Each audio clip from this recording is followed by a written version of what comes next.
Hi everyone, I'm Chaplain Tisha here at the VA hospital, and it's wonderful to be able to join you today. If you are clicking on this video, you are opening yourself to pause on your day, and it's good to take a breath, to become aware of your heartbeat, and connect with a power that is greater than you. So thank you for sharing space with me.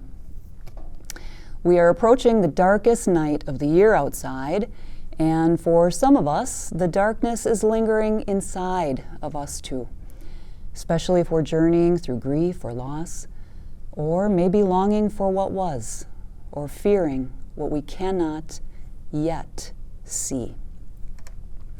We may feel a heaviness in our hearts this season, and for some of us, we feel disconnected from ourselves or others or God. And so I wanted to bring the light of love here and just have a reminder, a visual reminder that no one needs to feel alone in the darkness. We are connected, and we can hold the light of love together. It's what we're made for. It's what we're made from. The astronomer Carl Sagan was fond of saying that we are all made of stardust. We now know that every atom of oxygen in our lungs, the carbon in our muscles, the calcium in our bones, the iron in our blood, these are all elements that make up the human body. And they're also elements found inside a star. So we share the same substances with one another. We are all connected, and we can shine together. Discovery can occur amid darkness, and love can be birthed from it. One of my favorite stories about how we are connected took place during World War I. At that time, British forces and German troops were fighting against each other, and then something special happened. On Christmas Eve, there in the darkness, the British heard the Germans singing carols, and they saw these lanterns and fir trees along the trenches. Both sides started interacting with each other, and the next day, they all met in the middle, in no man's land. They exchanged gifts, and they took pictures, and they even played an impromptu game together.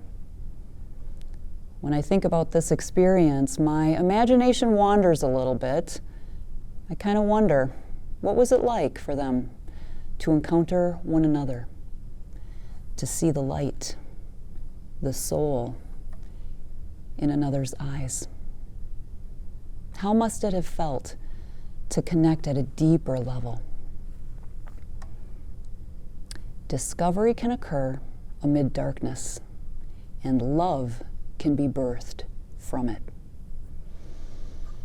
In the season of Advent in the Christian tradition, it is a special time of preparing and waiting for God to birth forth a new way of loving through Christ.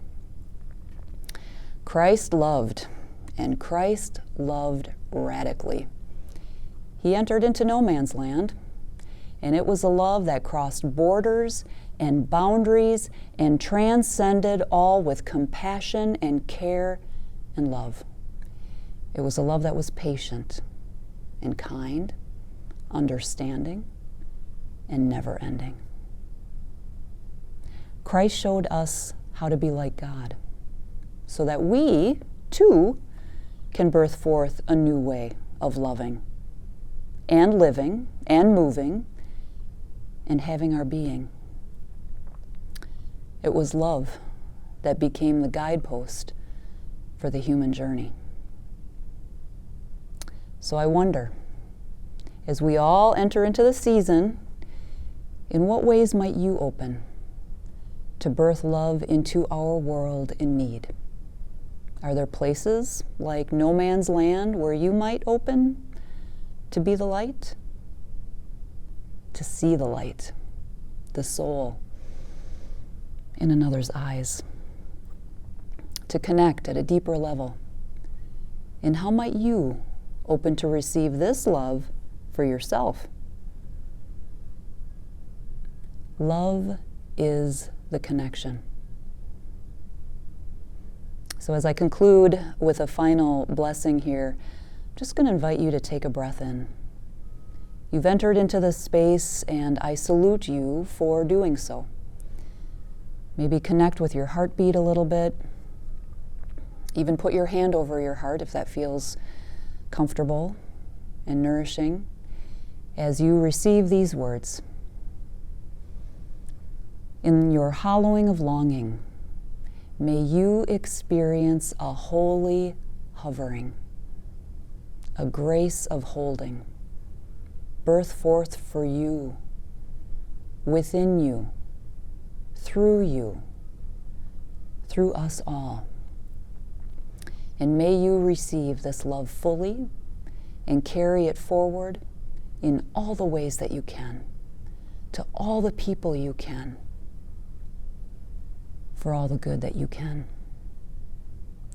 So grateful to share the journey with you. May it be so. Now let us go forth and share the light of love together. May God continue to bless you and keep you. Amen.